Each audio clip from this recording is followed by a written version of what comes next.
পাঁচটা দলের জন্য আল্লাহর জান্নাত আশা করে আছে, হাদিস থেকে বলতেছি। তার মধ্যে 1 নম্বর দল হলো তালিয়াল কোরআন। এখন আপনাদের কাছে আমার প্রশ্ন হলো, যেই কোরআন তেলাওয়াত করলে জাদাতুহুম ঈমানান, ঈমান বেড়ে যাবে। শুধুমাত্র কোরআন তেলাওয়াত করা না, কোরআন পড়তে হবে, কোরআন বুঝতে হবে, কোরআন বিজয়ের আন্দোলনের কর্মী হওয়া লাগবে। আমরা বাংলাদেশ আল্লাহর কোরআনের বিজয় কথা কয় না, বিজয় যদি কোরআনের বিজয় হয়, প্রাইমারি বন্ধ হবে। এই 90% মুসলমানের দেশে প্রত্যেকটা প্রাইমারিকে হাফিজি মাদ্রাসা হিসাবে সরকার স্বীকৃতি দিবে। কারণ খায়রুকুম মান তাআল্লামাল কোরআন ওয়া আল্লামা। ওই ব্যক্তির চাইতে দামি কোনো ব্যক্তি নাই যেই ব্যক্তি আল্লাহর কোরআন শিখেছে এবং অপরকে কোরআনের শিক্ষা দেয়। আপনারা বলেন তো, মুসলমান হিসাবে আল্লাহর কোরআন শিক্ষা করা সুন্নত না নফল? এবারে কোরআন দিকে যদি তাকায় বলেন তো, সত্যি কথাটা বলেন, মুসলমান হিসাবে আল্লাহর কোরআন শিক্ষা করা সুন্নত না ফরজ? আরো জোরে, এটা কি ফরজ? ফরজে কেফায়া না ফরজে আইন? ফরজে কেফায়া বোঝেন না? জানাজার নামাজ কি ফরজে কেফায়া, আর 5 ওয়াক্ত নামাজ ফরজে আইন। 5 ওয়াক্ত নামাজ আদায় করা যেরকম ফরজে আইন, আল্লাহর কোরআন শিক্ষা করা মুসলমানের জন্য তেমনই ফরজ আইন। আজকে যদি আল্লাহর কোরআনকে শিক্ষা করা ফরজ আইন হিসাবে মুসলমান মেনে নিত, তাহলে শিশু বাচ্চাকে, মাসুম বাচ্চাকে আগডুম বাগডুম ঘোড়াডুম সাজে ঢাকঢোলক ঝাঁঝর বাজে এই মিথ্যা শিক্ষা দেওয়ার জন্যে প্রাইমারির দিকে কোনোদিন নিয়ে যাইতো না। জোরে কোন কথা ঠিক কিনা?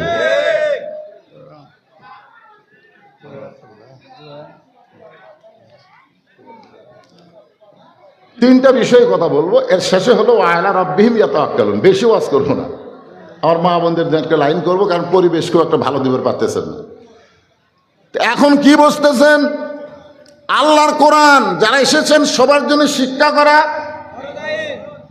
যারা বলতেছেন আল্লাহ, তারা কি বিশ্বাস করতেছেন না?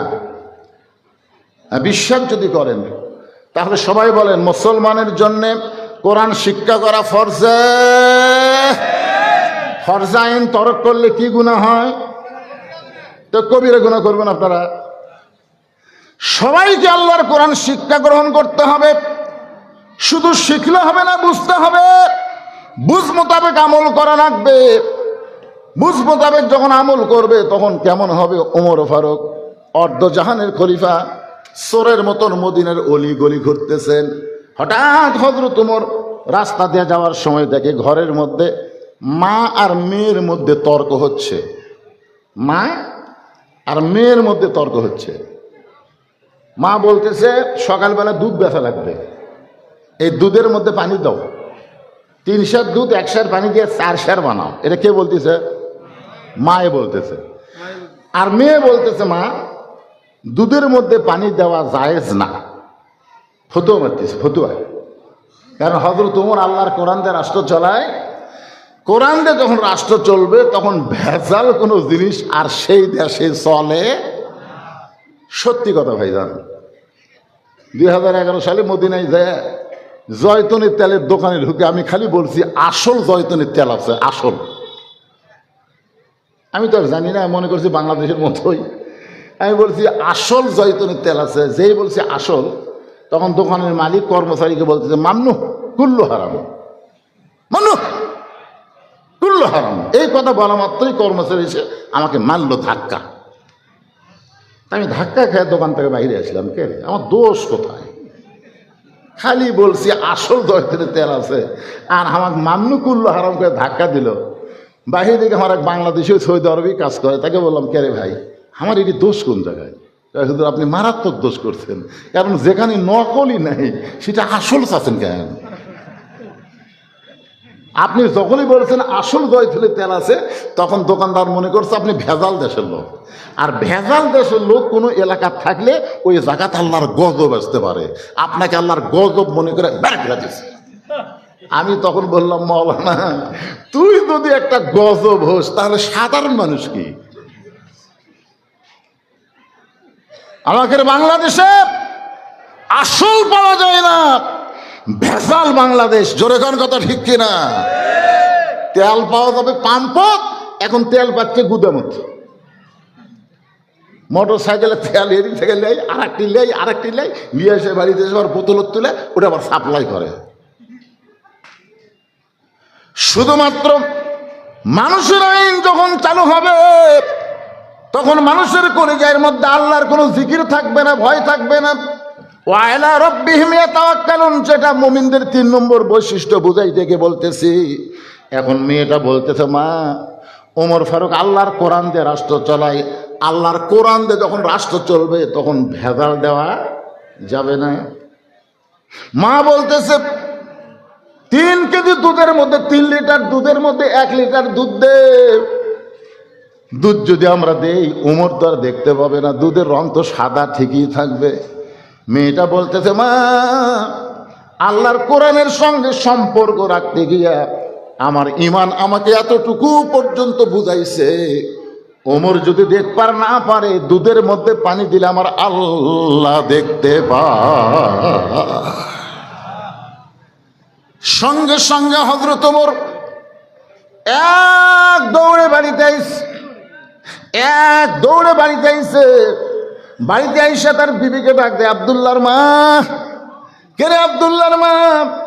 ওমর ফারুকের বউটা যখন দরজা খুলে দেয়, ওমর ফারুক বিবির কপালে চুমা দিয়ে বলতেছে, বহুদিন হলে তোমার বেটার বউ খুঁজতেছিলাম, আজকে আল্লাহ তাআলা ভাগ্যে মিলাইয়া দিছে।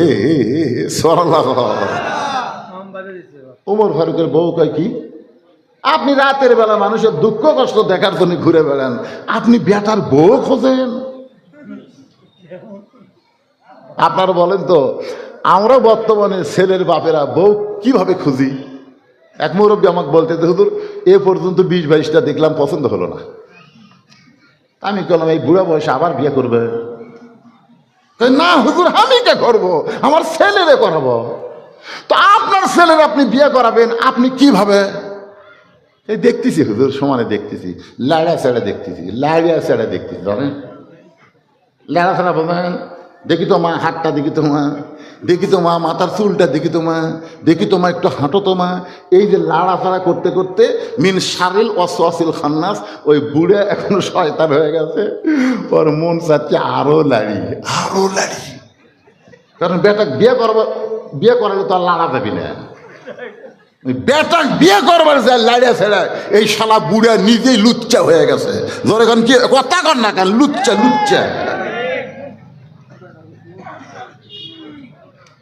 যিনি বিয়ে করবেন সেই ছেলে ছাড়া বিয়ের আগে বেটার জন্যও যা, বাপের জন্যও তাই। ধরে কোন কথা ঠিক, বিয়ের আগে বেটার জন্য যা, বাপের জন্য চাই না। হ্যাঁ, ওর ঘরে কি হবে, বেটার বউ পাশে কিভাবে? ওমর ফারুকের স্ত্রী চোখের পানি বের করে বলেন, আমির আল মুমিনিন, আমি এতদিন জানতাম আপনি মানুষের দুঃখ কষ্ট দেখার জন্য করেন, কিন্তু আজকে বেটার বউ কেমনে খুঁজে পাইলেন? ওমর ফারুক বলে, বিবি রে, কেউ না দেখলো আল্লাহ দেখে। এই বিশ্বাস যার কলিজার মধ্যে থাকে, এমন একটা মেয়ে যদি কারো ছেলের বউ হয়, সে শুধু বউ হবে না, বৌমা হিসাবে আল্লাহ কবুল করে নিবে। একটু মনোযোগ দিয়ে শুনবেন। এই কোরআনকে যখন আমরা গ্রহণ করব, তখন আল্লাহর প্রতি কেমন তাওয়াক্কুল, কেমন বিশ্বাস আমাদের হবে, কেমন বিশ্বাস হবে।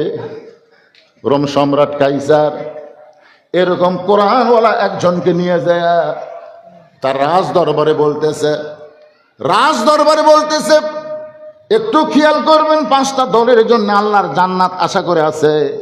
তার মধ্যে 1 নম্বর হলো তালিয়াল কোরআন। তাকে বলতেছে, রে মুসলমান, আমরা হলাম খ্রিস্টান, মুসলমান আমাদের সবচাইতে বড় শত্রু। আল্লাহ রাসূল বলেছেন, মুসলমানের সবচাইতে বড় দুশমনের নাম হলো ইহুদি। সবাই মুসলমানের শত্রু। তো 1 নম্বর হলো ইহুদি হলো ইসরায়েল। 1 নম্বর কি? মনোযোগ দিয়ে শোনেন। 2 নম্বর হলো খ্রিস্টান হলো আমেরিকা। 3 নম্বর হলো হিন্দু বৌদ্ধ, এই বিজাতেরা। এটা হলো ভারত। আমাদের শাস্ত্রে এখন কি গল্প হয় জানেন? একদল কয় আমেরিকা আমাদের সাথে আছে, সাইড থেকে আর এক দল কয় ভারত আমাদের সাথে আছে। এখন আপনারা যারা কোরআনের মাহফিলে বসেছেন, আপনারা বলেন তো আমাদের সাথে কে আছে? না, এটা কর পারতেছেন না তো। এখন এই যে তেল কিনবার গেলে, এই তেল কিনবার গেলে বাংলাদেশের তেল সংকট চলতেছে, এই তেল কিনবার গেলে নাকি আমেরিকার থেকে অনুমতি নিয়ে তারপরে কিনা লাগবে। এই কি বুঝতেছেন? এখন আজকে এখানে ক্লিয়ার করা লাগবে আমাদের সাথে কে আছে, সেটা ক্লিয়ার করা লাগবে। আল্লাহ যদি আমাদের সঙ্গে থাকে তাহলে আমাদের অবস্থাটা কি হবে? এই কিছুদিন আগে আপনারা দেখলেন ফেসবুকে ভারতের একজন নেতা বলতেছে বাংলাদেশকে গিলা খাতে আমাকে 15 মিনিট টাইম লাগবে। কয় মিনিট? 15 মিনিটই নাকি বাংলাদেশ গিলে খাবে। একবার যদি ওরা ধর বলে তাহলে বাংলাদেশ পলানোর কোনো জায়গা পাবে না। একদিক দিয়ে বাংলাদেশ পলাবে, সেইটা হলো সাগর। বাংলাদেশের সব মানুষ তো আর সাঁতার জানে না। এখন আপনি কি করবেন? একটু মনোযোগ দিয়ে শুনবেন। আমরা এমন একজন জাতির পিতা পাইছিলাম, আমরা এমন একজন জাতির পিতা পাইছিলাম, নিচে নমরুদের আগুন দাউ দাউ করে জ্বলতেছে। আমাদের জাতির পিতা হযরত ইব্রাহিমকে চড়কের উপর বসে রাখছে, বাবা আজর রশি ধরে টানতেছে। আমাদের জাতির পিতা কার জাতির পিতা? স্বীকার করেন, মিল্লাতা আবিকুম ইব্রাহিম হুয়া সাম্মাকুমুল মুসলিমিন। বাবা রশি ধরে টানতেছে, নিচে নমরুদের চুলা দাউ দাউ করে জ্বলতেছে। মনে করেন ভারত হলো নমরুদের চুলা, আর আমরা হলাম ইব্রাহিমের সন্তান, আর সরকার হলো আজর টানতেছে। এখন আমেরিকার দিকে যাবেন না ভারতের দিকে যাবেন? আমরা হলাম বনিয়ালিস ইব্রাহিমের সন্তান। আমরা কার সন্তান? কথা বলেন না কেন ভাইজান? এখন মনে করেন আমেরিকা আর ভারত এটা হলো আগুনের চুলে টানতেছে। এমন সময় জিবরাইল এসে বলতেছে, ওগো আল্লাহর নবী ইব্রাহিম, আপনি যদি চান, মুসলমান তোমরা যদি চাও আল্লাহ সব কিছু করতে পারে। এই জন্য আল্লাহ বলেছেন আস্তাইনু বিস-সাবরি ওয়াস-সালাহ, যদি আমার কাছে কিছু পাবার চাও ধৈর্য আর নামাজের মাধ্যমে চাও। চাওয়ার একটা সিস্টেম আছে। ওগো আল্লাহর নবী ইব্রাহিম, আপনি যদি চান, আল্লাহ আমাকে 600 পাখা দিয়েছে, এই 600 পাখার মধ্যে একটা পাখার বাতাস দিব, আগুনের চুলা সাগরের মধ্যে গিয়া নিভা যাবে। আগুনের চুলা সাগরের মধ্যে গিয়া নিভা যাবে। এই দেখেন এর থেকে তুই যা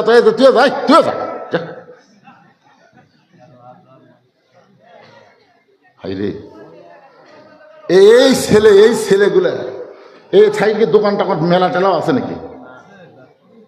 এইদিকে চিল্লি করতেছে এই বাচ্চাগুলা। আপনি আজকে চোখ বন্ধ করে দেখেন কার বেটা, খালি চোখ বন্ধ করে দেখেন এই বেটাগুলা কার, যার বাচ্চারা এরকম ঘুরতেছে কোরআনের মাহফিল বাদ দিয়ে। আপনি জান্নাত যাবার পারবেন না, কাগজ কলম আইনে লিখে নেবেন, পারবেন না। কারণ আল্লাহ কোরআনে বলেছেন কু আনফুসাকুম ওয়া আহলিকুম নারা, জাহান্নামের আগুন থেকে বাঁচতে গেলে তুমি একলা বাঁচলে হবে না, তোমার আহাল পরিবার নিয়ে বাঁচা লাগবে। জোরে কোন কত ঠিক? নবী নিজের মেয়ের দিকে তাকায়, নবী বিশ্ব নবী। আর আপনার মেয়ে কি করতেছে, আপনার ছেলে কি করতেছে? এই আয়াতটা নাজিল হওয়ার পরে আল্লাহ নবী বাড়ির মধ্যে গিয়ে দেখেন 9 বছরের ফাতেমা হাতের মধ্যে ছুরি দিয়া মুচকে হাসতেছে। আল্লাহ নবী ঘরের মধ্যে না ঢুকে মনটা ভার করে ঘর থেকে বাহিরে আসলেন।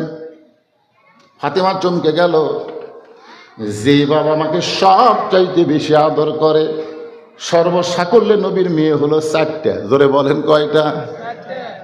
নবী কিন্তু সবাইকে মেয়ে হিসাবে দেখতেন না। একদিন সাহাবীদের সামনে, অনেক পরের ঘটনা সেইটা, হাসান হোসেন 2 ভাই নবীর 2 উরাতের উপরে বসে আছেন, আর আল্লাহ নবী সাহাবীদের সামনে বলতেছেন, আল্লাহ আমাকে 3টা মেয়ে দান করেছেন। আমার বড় মেয়ের নাম হলো জয়নাব, আমার মেজো মেয়ের নাম হলো রোকেয়া, আমার ছোট মেয়ের নাম হলো কুলসুমা। এই 3টা মেয়ের নাম বলার পরে নবী বলতেছেন, সাহাবীরা রে, আল্লাহ আমাকে 3টা মেয়ে দান করেছে। আমার বড় মেয়ের নাম হলো জয়নাব, আমার মেজো মেয়ের নাম হলো রোকেয়া, আমার ছোট মেয়ের নাম হলো কুলসুমা। সাহাবীরা সবাই তো চিন্তা করে নবীর মেয়ে হলো 4টা, ধরে কর নবীর মেয়ে কয়টা? কিন্তু নবী 3টা মেয়ের নাম কয়, আর একটা মেয়ের নাম কয় না। আল্লাহ কোরআনে বলেছেন, আমার নবী যখন কথা বলবে তখন নবীর মুখের উপর কেউ কথা বলতে পারবে না। 3বার যখন 3টা মেয়ের নাম বলেছে, এমন সময় হাসান হুসাইন এরা 2 ভাই নবীর কোল থেকে উঠে বলতেছ, ভাই স আমরা আর থাকবো না, আমাদের মা গরিব বলে না আমাদের মেয়ের কথা নাম বলতে ভুলে গেছে, আমরা 2জন যাই। এই বলে হাসান হোসেন যখন যাবার চাইছে, আল্লাহ নবী 2 ভাইকে বুকের মধ্যে নিয়ে বলতেছে, হাসান হোসেন রে, জয়নাব আমার মেয়ে, কুলসুম আমার মেয়ে, রুকি আমার মেয়ে, আর তোদের মা ফাতেমা আমারও মা। জোরে খান সুবহানাল্লাহ। সাহাবীরা বললেন, ইয়া রাসূলুল্লাহ, হুজুর একই মায়ের পেট থেকে 4টা মেয়ে হয়েছে, মায়ের নাম হলো খাদিজাতুল কুবরা। একই মায়ের পেট থেকে কয়টা মেয়ে হয়েছে? 4টা মেয়ে হয়েছে, মায়ের নাম হলো খাদিজাতুল কুবরা। আপনি 3টাকে মেয়ে স্বীকার করলেন, আর একটাকে আপনি হাসান হোসেনের মাকে নিজের মা বলে স্বীকার করেন। এই যে আপনি মা বললেন, এইটা কেন বলেন? আমাদেরকে কি আপনি একটু বলবেন না? আল্লাহ রাসূল বললেন, তাহলে শোনো।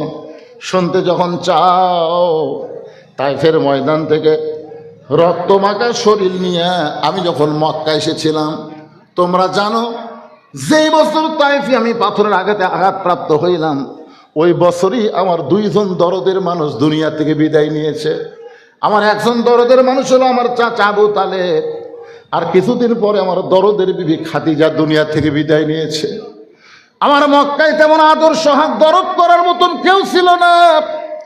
এরপরেও রক্তমাখা শরীর নিয়ে আমি যখন মক্কায় চলে আসলাম, আসার পরে আমি নবী যখন ঘরের ভিতরে বসা, এমন সময় আমার 3টা মেয়ে একসঙ্গে আমার কাছে এসে বলল, বাবা আপনি তাইফে না গেলেও পারতেন, বাবা আপনি তো জানেন তাইফবাসী ভালো না, আপনি কেন তাইফে গেলেন? এত পাথর আপনাকে মারলো, গোটা দেহ রক্তাক্ত হয়ে গেল, এই কষ্ট আপনি কেমনে সহ্য করবেন বাবা? আল্লাহ রাসূল বলে, সাহাবীরা রে, আমার 3টা মেয়ের মতন কথা বলে যখন ঘর থেকে বাইরে যায়, এমন সময় দেখি আমার ছোট মেয়ে ফাতেমা ঘরের মধ্যে ঢুকে দরজা বন্ধ করে দেয়। আমি রাসূল চমকে গিয়ে বললাম, ফাতেমা কি জন্য দরজা বন্ধ করলি? ফাতেমা বলতেছেন, বাবা আমি জন্মের পরেই আমি শুনতে পেয়েছি আপনি যখন মায়ের পেটে ছিলেন তখন আপনার বাবাকে আল্লাহ দুনিয়া থেকে নিয়ে গেছে। যখন আপনার বয়স মাত্র 6 বছর, তখন আপনার মাও পর্যন্ত দুনিয়া থেকে বিদায় হয়ে গেছে। যেই চাচা আপনাকে লালন পালন করলো, সেই চাচা কিছুদিন আগে দুনিয়া থেকে বিদায় নিল। আমার যেই মা মক্কার সবচাইতে ধনবতী, আপনার মতন গরিব রাখালকে বিয়ে করে আশ্রয় দিল, আমার মা কয়েকদিন আগে দুনিয়া থেকে চলে গেল। আপনি নিজের জন্য না, আপনি শুধুমাত্র আল্লাহর কলেমার দাওয়াত দিবার জন্য তাইফে গেলেন। ইব্রাহিম নবীর জন্য আল্লাহ যদি নমরুদের চুলা শান্তির বাগান বানাবার পারে, মুসা নবীর জন্য আল্লাহ যদি সাগরকে রাস্তা বানাবার পারে, তাহলে আমার বাবার জন্য আল্লাহ তাইফের পাথর কেন তুলা বানাবার পারলো না? ও বাবা, আপনার দেহ থেকে রক্ত ঝরলো কেন? আল্লাহ রক্ত ঝরাইলো। রাসূল বলে, সাহাবীরা রে, এই কথা বলার পরে ফাতেমার ঘরের মধ্যে থাকলো না, ঘরের বাইরে গিয়া উঠানে উনানের ওপরে পানি গরম করতেছে, জয়তুনের তেল গরম করতেছে। কিছুক্ষণ পরে ঘরের মধ্যে সে দরজা বন্ধ করে দিয়া আমার মাথাখানা উরাতের উপরে নিয়ে আমার শরীর থেকে পাঞ্জাবি খুলে কাপড় খুলে যত জায়গায় তাইফবাসী পাথর মারছে, প্রত্যেকটা জায়গায় ওই গরম পানির মধ্যে নরম কাপড় চুবড়াইয়া চুবড়াইয়া আমার গোটা দেহ পরিষ্কার করে। ওই ফাতেমার নরম আঙ্গুলের মধ্যে জয়তুনের গরম তেল নিয়ে যখন ক্ষতস্থানে মালিশ করে দেয়, কখন আমি যখন ঘুমায় গেছি, ওই ঘুমের ঘোর আমি স্বপ্নে দেখি আমার মা আমেনা আমার সামনে দাঁড়ায় আছে। এত বছর পর বলো রে সাহাবা, মাকে পাইলে, এত বছর পরে মাকে পাইলে সন্তানের কেমন হয়? আমি যে নবী ছিলাম এই কথাটা আমার মনে নাই। আমি স্বপ্নকে বাস্তব বিশ্বাস করে আমার মা আমিনার হাতটা ধরে যখন বলেছে, মা আইসেন যখন আর আপনাকে যাইতে দেব না, এমন সময় ফাতেমা আমার কপালে চুমা খায়। ফাতেমার চোখের পানি আমার চোখের মধ্যে যখন ঢুকে যায়, আমি নবী চেতন পেয়ে বলে, ফাতেমা তুই কি জন্য এমন করে কান্দিস মা? ফাতেমা বলে, বাবা আমি কাঁদতেছি না, বরং আপনি আমারে কান্দাইতেছেন। আপনি দেখেন বাবা, স্বপ্নে মা বলে আমার হাতটা চাইপা ধরছেন, এখন পর্যন্ত আপনি হাতটা ছাড়েন নাই। রাসূল বলে, ফাতেমা রে, স্বপ্নে মা বলে যদি তোর হাতটা চাইপা ধরি, তাহলে তুই শুনে নে, তুই শুধু আমার মেয়ে না, তোর ভিতরে লুকিয়ে আছে আমার মা আমিনা। নবীর 4টা মেয়ের মধ্যে নবী ফাতেমারে মায়ের মতন ভালোবাসতেন। মাত্র 9 বছরের ফাতেমা হাতের মধ্যে চুরি দিয়ে মুচকে মুচকে হাসতেছে। আমাদের মতন বাবা হলে ঘরের মধ্যে ঢুকে বলতাম, মা দেখে তোর কেমন লাগতেছে। কিন্তু নবী ঘরের মধ্যে না ঢুকে নবী বারান্দায় আসলেন। ফাতেমা চমকে গেল, বাবা কেন ঘরে ঢুকবার যায়, ঢুকলো না। বারান্দায় গিয়ে দেখে নবীর চোখ দিয়া দর দর করে পানি পড়তেছে। ফাতেমা হাঁটু গেড়ে বসে বলে, বাবা কি কষ্ট আপনার মনে, এমন করে আপনি কেন কাঁদতেছেন? রাসূল বলে, ফাতেমা বাল তুসিরুনাল হায়াতাদ দুনিয়া ওয়াল আখিরাতু খায়রু ওয়া আবকা। ফাতেমা, এই দুনিয়াতে যারা সাজবে, আখিরাতের সাজ আল্লাহ কমায় দিবে, এর বেশি আমার নবী বলে নাই। এই কথা বলার মাত্র ফাতেমা হাতের চুড়ি খুলে মাটি ফাইলা দেয়। নবী আমার দৌড়ে গিয়ে চুড়ি দুইটা খুলে জামার পকেটের মধ্যে ঢুকাই। ফাতেমা বলে, বাবা যেই চুড়ি হাতে দেওয়ার কারণে আপনি মন খারাপ করে বারান্দায় দাঁড়ায় কাঁদলেন, আজকে সেই চুড়ি কেন জামার পকেটের মধ্যে ঢুকাই দিলেন? রাসূল বলে, ফাতেমা রে, শুধু চুরি নয় মা, একদিন তোর নাকে নাকফুল পরানো হবে, একদিন তোর কানে কানের দুল পরানো হবে, একদিন তোর গলায় মালা পরানো হবে। ফাতেমা বললেন, বাবা সেই দিন কবে? রাসূল বললেন, যেদিন তোমার বিবাহ হবে।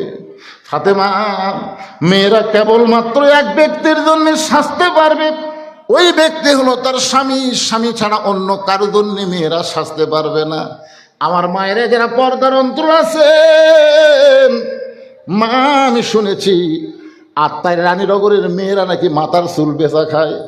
ও মা, মেয়েরা মারা গেলে মেয়েদেরকে 5টা কাপড় দেওয়া লাগে, তার মধ্যে একটা কাপড় হলো মাথা বান, একটা হলো সিনা বান, আর 3টা কাপড় হলো পুরুষের মতন পরাতে হয়। তাহলে মরার পরে মেয়েদের মাথা যদি বান্ধা লাগে, সেই মাথার চুল যদি মেয়েরা বেচা খায়, ওই মেয়েরা কিন্তু জান্নাতে যাওয়ার পারবে না। আমার মায়েরা মাথার চুল পর্দার মধ্যে রাখতে হবে, নিজের স্বামী ছাড়া অন্য কোনো পরপুরুষ যেন মাথার চুল না দেখে। এইটাই হলো নারীদের একটা পর্দার হুকুম। জোরে কোন ঠিক কিনা? আপনার বাচ্চারা এই যে ছেলেরা খেলতেছে, দৌড়াদৌড়ি করতেছে, এই যে আপনার ছেলেরা, আপনি খেয়াল করতেছেন না যে আমার ছেলে 12 বছর বয়স, 13 বছর বয়স, এই বয়সে একটু এরকম করবি, এই বয়সে এরকম করবি, এটা তো আপনার কথা বলে হবে না। রাসূল কি বলে আগে সেটা দেখা লাগবে। আল্লাহ রাসূল বলতেছেন 7 বছর থেকে, খেয়াল করেন কয় বছর, 7 বছর থেকে নামাজের তালিম দাও, আর 10 বছর থেকে জোর করে, এই যে দুটো বসে আছে, এই দেখেন, এই দুটো বসে আছে, কি সুন্দর, বিশ্বাস হচ্ছে না? খোঁজলে দেখেন, আপনার বিশ্বাস যদি না হয় এই দুটো খোঁজলে দেখেন, এরকে মাও ভালো। হ্যাঁ, ভালো মায়ের পেটের সন্তান, এরা জন্মের সময় 14 আনা ভালো হয়ে জন্ম হয়, 2 আনা পরে ভালো আর 5 আনা বাকি থাকলো। বুঝতেছেন না? মায়ের পেটের বাচ্চা আছে, মা যখন নামাজ পড়বার যায়, 4 মাসের বাচ্চা নিয়ে মা যখন রুকুর থেকে সেজদাত গেছে, এমন সময় ফেরেশতারা বলতেছে, আল্লাহ দেখো তোমার বান্দি নামাজ পড়তে যায় পেটের বাচ্চা পেটের মধ্যে দোমড় খাচ্ছে, আল্লাহ বাচ্চার কি কষ্ট হচ্ছে না? আল্লাহ বলে, এই ফেরেশতা সাক্ষী থাক, যেই মা পেটে বাচ্চা নিয়ে নামাজ পড়তেছে, এ মা শুধু নিজে নামাজ পড়তেছে না, পেটের বাচ্চাকেও নামাজই বানায় দিচ্ছে। এই যে হোটেলের দরজা রমজান মাসে পর্দা দিয়ে ভিতরে তারা খায়, আপনি খেয়াল করে বিশ্বাস করেন, যারা রোজার মাসে দিনের বেলা খায়, ওরকের মা উনি যখন মায়ের পেটে ছিল তখন রমজান মাসে রোজা ছিল না। খোঁজলে দেখেন, একের বাস্তব 100 হবে। আমার এলাকার এক ছেলে কয়, হুজুর 11 মাস আমার খিদা কম, রোজার মাসে খালি খিদা লাগে। আমি বললাম, তোর মা বাসা আছে? আছে তো, মায়ের কাছে যা। ওই মা কেমনি জানবি? আর যাস না কেন? ওই মায়ের কাছে গিয়ে বলতেছে, মা 11 মাস আমার খিদা কম, রোজার মাসে খিদা এত বেশি কেন? ওর মা বলতেছে, জিব্বাত কামড় দিয়ে এই গোপন খবর। আচ্ছা মা কি খবর? বলে, এই সর্বনাশ করছে তোর দাদি। তুই যখন পেটে আসলি রমজান মাসে, তোর দাদি হোক বলতেছে, বৌমা এবার যেন রোজা থাকো না, রোজা থাকলে পেটের বাচ্চা শুকে দেবে, খালি তুকে তাজা থাকার জন্য আমি রোজার মাসে খাসি রে। আমিও খাসি, তুইও পেটের মধ্যে খাইছ, এই জন্যে তুই পেটের মধ্যে থেকে মাল হয়ে বাড়াচ্ছে, মাল হয়ে যায়। আজকে যেই বাচ্চারা দৌড়াদৌড়ি করতেছে, কোরআনের মাহফিল বসতেছে না, বিশ্বাস করেন উনি যখন মায়ের পেটে ছিল, ওর মাও তখন পেটও দিয়ে গোটা পাড়া ঘুরিছে, ওই পেটের মধ্যেই ঘুরুনি বেরাম পাচ্ছে, ওই এই জায়গায় বসবি। একজন খ্রিস্টান, নেপোলিয়ন বলেছে, খ্রিস্টান বলেছে, তোমরা যদি ভালো একটা সন্তান চাও, ভালো একটা মায়ের দরকার। জোরে বলেন, কিসের দরকার? অকরনা ফি বুয়ুতিকুন্না ওয়ালা তাবাররুজনা তাবাররুজাল জাহিলিয়াতিল উলা। ভুলে গেছেন নাকি? মনে আছে আপনাদের? ওই যে হযরত ওমর বললেন, আব্দুল্লাহর মা, তোমার বেটার বউ পাওয়া গেছে, ওই মেয়েটার সঙ্গে আব্দুল্লাহর বিয়ে হলো। জোরে গান সুবহানাল্লাহ। আব্দুল্লাহর বাপ হলো অর্ধ জাহানের খলিফা, আর আব্দুল্লাহ হলো 30 পারা কোরআনের হাফেজ, 6 লক্ষ হাদিসের হাফেজ। আর সেই ছেলের সঙ্গে বিয়ে হলো, কেউ না দেখলেও আল্লাহ দেখতেছে। এই কোরআনের বিশ্বাস করি যায় থাকার কারণে ইতিহাসের মধ্যে আছে, ওই মেয়ে আব্দুল্লাহ তাকে বিয়ে করলো, ওই মেয়ের পেটের ছেলে, তার নাম হচ্ছে উমর ইবনু আব্দুল আজিজ। উমর ইবনুল আব্দুল আজিজ, ও যে মেয়ে, তে মেয়ের ছেলে।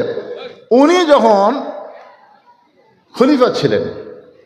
খলিফা ছিলেন, সেই সময় আল্লাহ তাআলা মানুষকে, আল্লাহর কোরআনকে গ্রহণ করার জন্য মানুষের ঈমানটা এত বাড়িয়ে দিছে।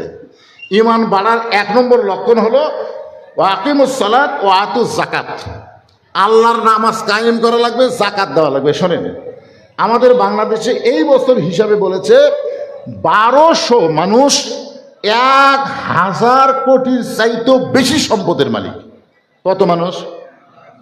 খেয়াল করেন রে ভাই, 1200 মানুষ, গোটা বাংলাদেশে 1200 মানুষ, তাদের সম্পদের পরিমাণ 1000 কোটির চাইতেও বেশি। প্রায় 2000 মানুষ, তাদের সম্পদ 500 কোটির চাইতেও বেশি। প্রায় 10,000 মানুষ, যাদের সম্পদ 100 কোটি টাকার চাইতেও বেশি। আপনি বলেন তো, আমাদের দেশে নামাজ হচ্ছে, একতলা মসজিদ দোতলা হচ্ছে, কিন্তু নামাজের সাথে সাথে যাকাতের কোনো আইন আছে? এবারে প্রধানমন্ত্রী তারেক জিয়া একটু যাকাতের ব্যাপারে, শায়েক, কোন শায়েক কথা কয় না, তাহমদুল্লাহ কর পারেন না কেন? যাকাত কিভাবে দেওয়া যায়? এই যেটা বলতেছি, যে রাতের বেলা কেউ না দেখলো আল্লাহ দেখে, সেই ইমান কেমন বাড়ে। তুলিয়াত আলাইহিম আয়াতুহু জাদাতুহুম ঈমানা, এটা বোঝানোর জন্য বলতেছি। তো এখন সেই সময় জাকাত এমনভাবে আদায় শুরু হয়ে গেল, একেবারে কোনো গরিব ধনীর বাড়িতে যাওয়া চলবেই না, বরং ধনীরাই গরিবের বাড়িতে বাড়িতে গিয়ে জাকাত দিবে। সুবহানাল্লাহ। ওই সময় ওমর ইবনে আব্দুল আজিজের সময় এক ব্যক্তি এক ব্যাগ জাকাতের টাকা নিয়ে ঘুরতেছে। দেখেন, মানুষ যখন ঈমান বেড়ে যায় তখন মানুষ দুনিয়া থাকার চিন্তা করে না, যাওয়ার চিন্তা করে। তো যাওয়ার চিন্তা করলে হিসাব করে জাকাত দেওয়ার দরকার নাই। তো 7 দিন হলে ঘুরতেছে ব্যাগ নিয়ে, একটা গরিব মানুষও জাকাত দেয় না। তো কেউ ভাই তোমরা জাকাত লিবা না? ওরা বলে ইয়া কানা বুধ ইয়া কানা স্তাইন, আল্লাহর ইবাদত করে আল্লাহর কাছে আমরা সাহায্য চাই। যদি আল্লাহ দেয় তাহলে তোর কাছে হাত পাতানোর দরকার কি? ওই লোকটা তখন আসমানে যে তাকায় কান্দের, বলে আল্লাহ, যখন কোরআন দিয়ে রাষ্ট্র চলবে, জাকাত ভিত্তিক অর্থনীতি চালু হবে, তখন ধনী হওয়ার চাইতে গরিব হয় ভালো। গরিবের আরামে বাড়িতে বসে আছে, আর আমি ধনী টাকা নিয়ে ফকিরের মতন ঘুরতেছি, এরা লিখছে না। 7 দিন ঘুরে ঘুরে কোনো গরিব তখন পায়নি, মনের দুঃখে মরুভূমিতে গেছে। মরুভূমির জায়গা থেকে গাছের ছায়াত একজন শুয়ে আছে, বস্তা মাথার দিয়া। ধর এখন কি মাথার দিয়া? তো লোকটা বলছে যাক পাওয়া গেছে রে, 7 দিন ঘুরে ঘুরে গরিব পাচ্ছি। খুশি হয়ে জোরে একটা সালাম দিয়েছে, আসসালামু আলাইকুম। ওই বস্তাওয়ালা মাথা তুলে বলতেছে আলহামদুলিল্লাহ আলহামদুলিল্লাহ। ব্যাগ এলাকায় কে রে ভাই? আমি সালাম দিছি রে। ওয়ালাইকুম আসসালাম না বলে আলহামদুলিল্লাহ কেন? বলে আলহামদুলিল্লাহ বলার কারণ হলো 1 বস্তা টাকা নিয়ে 15 দিন হলে ঘুরতেছি। 1 বস্তা টাকা নিয়ে 15 দিন ঘুরতেছি, কোনো গরিব পাই না। তোমাকে গরিব মনে করে আল্লাহর শুকরিয়া আদায় করেছি। আল্লাহর কোরআনকে বাস্তব যখন মানুষ গ্রহণ করবে, আল্লাহ বলতেছেন ফালিয়াবুদু রব্ব হাযাল বাইত আল্লাযী আত'আমাহুম মিন জু'ইন ওয়া আমানাহুম মিন খাউফ। বিশ্বাস করেন আল্লাহর কোরআনকে? বিশ্বাস করেন? এ ভাই করেন করেন? কারা কারা করেন? আল্লাহকে একটু হাত তুলে দেখেন। লিল্লাহি তাকবীর। হাত নামান। দরকার হলে রাসূল বলেছেন মান সাআলাল্লাহু তাআলা আশ-শাহাদাতা বিসিরকিন বাল্লাগাহুল্লাহু মানাজিলাশ শুহাদা ওয়া মাতা আলা ফিরাশিহি। রাওয়াহুল বুখারী কিতাবুল মাগাজি।